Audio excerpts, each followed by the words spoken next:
Kepulauan Kei adalah gugusan kepulauan di sebelah tenggara Provinsi Maluku. Kepulauan ini memiliki luas mencapai 1.438 km dan terdiri dari pulau-pulau kecil yang menawan serta dikelilingi lautan yang dalam. Kondisi geografis di Kepulauan Kei membuat masyarakatnya menjadi pelaut dan juga petani yang unggul. Masyarakat Kepulauan Kei sangat bangga dengan adat istiadatnya. Mereka mempunyai hukum yang mengatur kehidupan bermasyarakat, yaitu hukum Larvol Ngabal. Hukum ini mempersatukan keberagaman kehidupan sosial di Kepulauan Kei. Dari sekian banyak kekayaan budaya di Kepulauan Kei, ada satu hal yang selalu menarik untuk diceritakan, yaitu makanan khas masyarakat Kei.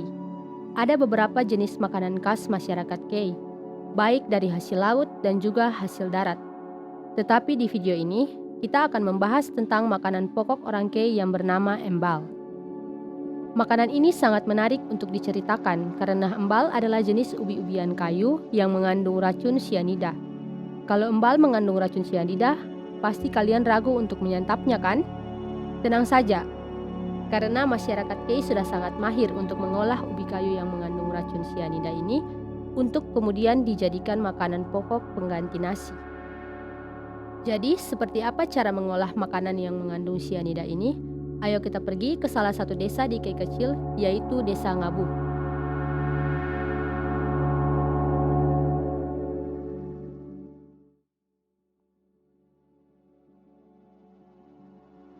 Kaks! Oi, Bikin! ada gali embal ini.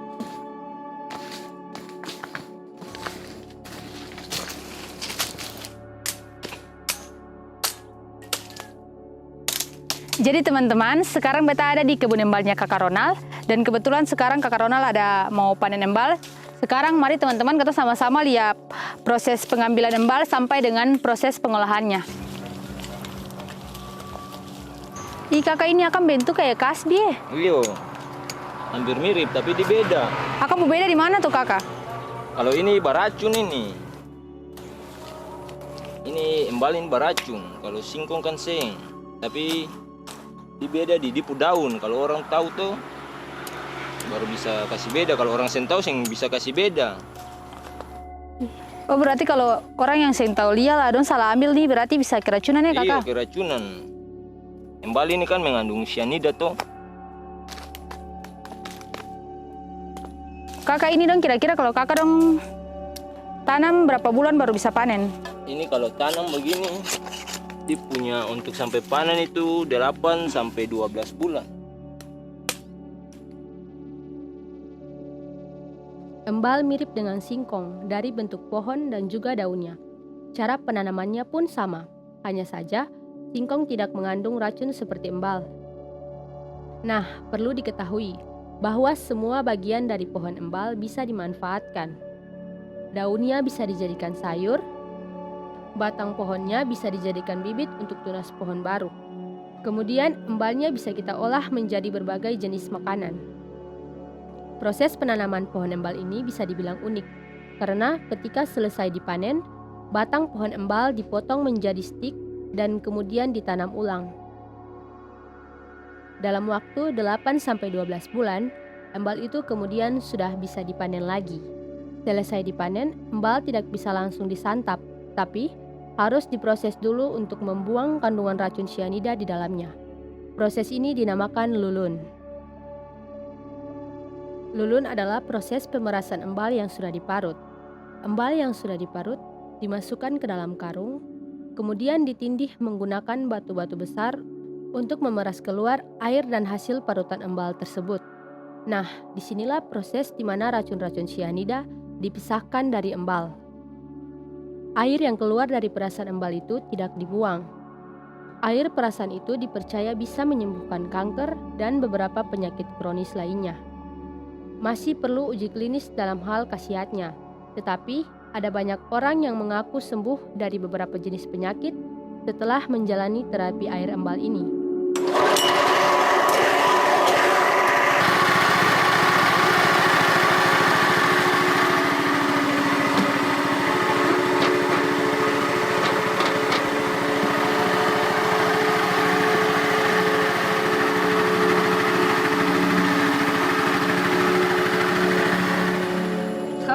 parut itu mau bikin apa Kang? Ini harus bungkus lah. Bungkus baru bopi lelun. Tapi habis ini ketemu pilih ya yang lelun satu sana. Barang kita mau ambil tuh. Jadi kita mau ambil yang lelun sana. Ketemu pilih ya dah. Oh ya Kak, mantap. Jadi ini ketemu datang di lelunin. Nah, di begini. Ini pemisahan cyanida dari embal. Jadi harus lun. Kalau dalam bahasa ininya press. Jadi itu dia punya lama itu 1 hari baru bisa ambil dan proses selanjutnya. Oke teman-teman, ini yang dinamakan lulun. Jadi proses lulun ini adalah proses pemisahan racun cyanida dari embal sebelum embal tersebut dapat diolah dan dikonsumsi. Oke teman-teman, setelah dari proses lulun, sekarang kita akan menuju dapur untuk melihat proses pengolahan embal lebih lanjut.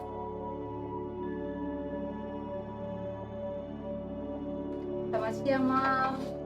Pas Mama udah bakar embal, Mama beta mau tanya-tanya sedikit ya, pas kata juga ada video tentang embal ini. Dari proses lulun, embal tuh langsung dibakar kah? Mama dong jemur dulu. Dari lelun kita parut dulu, parut habis ayak baru bakar kayak gini. Mama dari proses bakar ini, Mama dong saya nggak ada campur apa-apa kah? Kamu ini embal toh saja? Ini cuma embal toh saja, campur apa di sini. Kalau warna ini embal ini saja.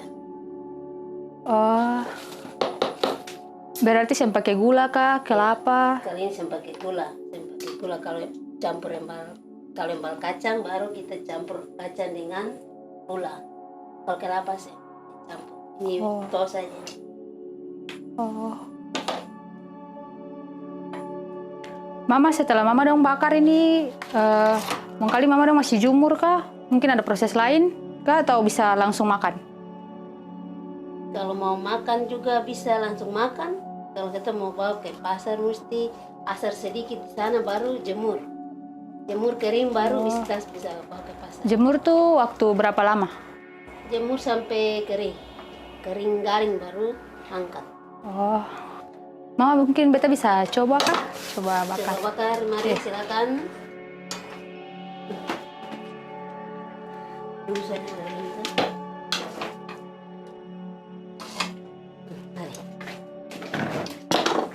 Oke teman-teman, sekarang beta mau coba bakar embal sendiri. Jadi embal itu ambil, taruh di cetakan.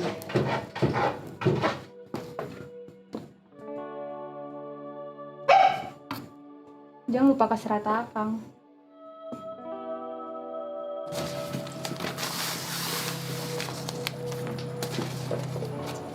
Rata tutup, tinggal tunggu. Nah, setelah kalau rasa suhu pas, bisa langsung angkat. Teman-teman hati-hati ya karena ini panas. Dia harus pelan-pelan.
Jadi yang membuat beta tertarik menulis filosofi embal itu beta lihat bahwa kondisi pemuda di Kepulauan K ini agak sedikit melenceng dari nilai dan moral yang sudah dibangun oleh ketong punya nenek dan teteh moyang zaman dahulu. Itulah kenapa pada tahun 2018 beta tulis akang, lalu beta sebarkan ke teman-teman dan semua yang beta kenal bahwa ketong harus kembali kepada ketong punya nilai-nilai yang sudah ada. Jadi beta uraikan pada pohon embal itu, beta kasih gambaran filosofis. Contohnya saja, pertama itu batang embal. Batang embal itu kotong tanam akang itu di cuaca, medan, maupun kondisi yang memang kotong rasa bahwa tidak akan tumbuh, tapi dia akan tumbuh. Cuaca panas, dingin, semua akan tumbuh. Itulah kenapa kotong masyarakat K walaupun keras dan tegar, tapi kotong bisa tumbuh dan berkembang. Itu kotong harus hidupkan nilai-nilai itu. Dan juga pada akang punya daun embal saja. Daun embal itu itu juga dapat menghidupkan. Dan juga pada saat contohnya saya, pada saat kotong tanam embal itu akang tumbuh, itu kotong tarik itu akang memang keras. Keras, kotong kasih keluar tenaga banyak. Tapi dari filosofisnya bahwa walaupun kotong keras, kerja keras, tapi kotong juga akan menghasilkan buah. Itulah kenapa kotong masyarakat itu terlihat keras, tapi yakin sungguh bahwa kotong punya hati itu luhur. Dan juga pada saat kotong tarik itu ada buah. Nah, itulah kenapa kotong harus bergotong royong, menghidupkan nilai-nilai yang sudah ada, maka kotong akan mendapatkan hasil yang sungguh luar biasa itu.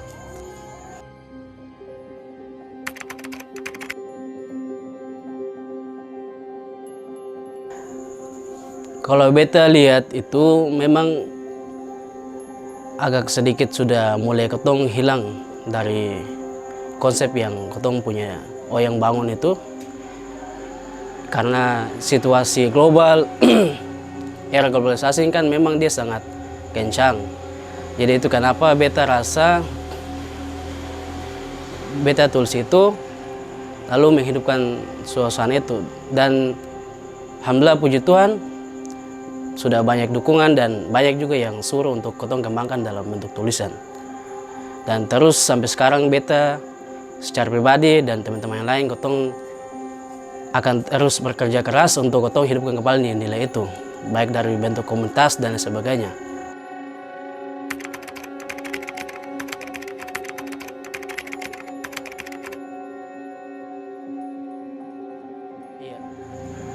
Kalau kotong sebagai masyarakat K, khususnya beta saran kepada kotong generasi pemuda, sebenarnya banyak sekali keindahan yang ada di kotong punya Nuhu ini, di kampung dan kotong punya kondisi yang ada ini, bahwa beta rasa sudah ada banyak keindahan, namun kotong kurang mempublikasikan akang.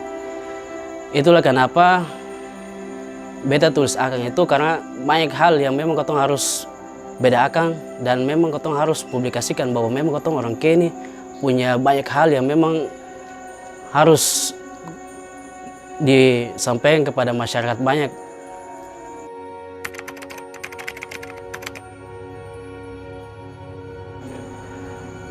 Untuk generasi muda K, baik yang berada di Kepulauan K maupun yang berada di luar, mari kotong sama-sama bahu-membahu, berpegang tangan, kotong hidupkan kembali nilai-nilai yang sudah ada di Kepulauan K. Karena nilai-nilai itulah yang membesarkan kotong di luar maupun di dalam ini. Jadi beta sarankan kepada teman-teman semua, kalau sudah makan nasi, jangan lupa embal. Dan juga jangan lupa dia punya nilai-nilai filosofis yang terkandung dalam itu. Dan juga kalau sudah berada di luar, jangan lupa ketemu tanah tercinta, tanah Kepulauan K. Terima kasih.